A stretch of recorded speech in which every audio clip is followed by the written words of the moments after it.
ഉത്തർപ്രദേശിൽ ഭാര്യയെ കാമുകന് വിവാഹം കഴിച്ച് നൽകിയ സംഭവം കഴിഞ്ഞ ദിവസങ്ങളിൽ വലിയ ചർച്ചയായിരുന്നു.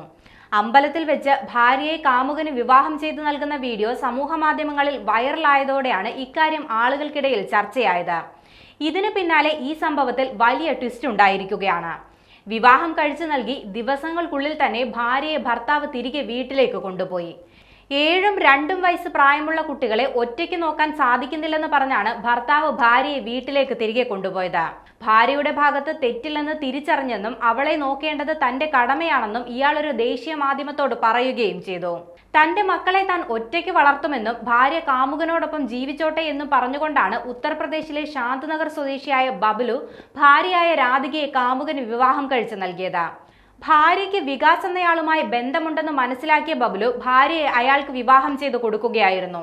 ഭാര്യമാർ ഭർത്താക്കന്മാരെ കൊല്ലുന്നതും ഭർത്താക്കന്മാർ ഭാര്യയെ കൊല്ലുന്നതും സ്ഥിരം സംഭവമായിക്കൊണ്ടിരിക്കുകയാണ്. ഇത് തന്നെ ഭയപ്പെടുത്തിയെന്നും അതുകൊണ്ടാണ് ഭാര്യയെ കാമുകന് വിവാഹം കഴിച്ചു നൽകാൻ തീരുമാനിച്ചതെന്നുമാണ് യുവാവ് മുൻപ് പറഞ്ഞത്. അങ്ങനെ കഴിഞ്ഞ മാർച്ച് 25-ാം തീയതിയായിരുന്നു ബബ്ലു മുൻകൈയെടുത്ത് വിവാഹം നടത്തി നൽകിയത്.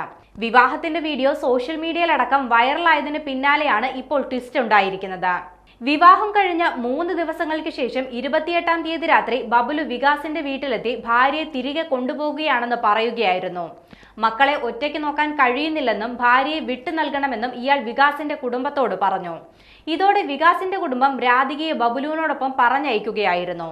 കുടുംബം തുടക്കം മുതൽ തന്നെ വിവാഹത്തെ എതിർക്കുന്നതായി വികാസിന്റെ അമ്മ മാധ്യമങ്ങളോട് പറയുകയും ചെയ്തു. ബബ്ലുവിന് കുട്ടികളെ ഒറ്റയ്ക്ക് പരിപാലിക്കാൻ കഴിയില്ലെന്നും തന്റെ തെറ്റ് മനസ്സിലായെന്ന് ബബ്ലു പറഞ്ഞതായും വികാസിന്റെ അമ്മ മാധ്യമങ്ങളോട് വ്യക്തമാക്കി.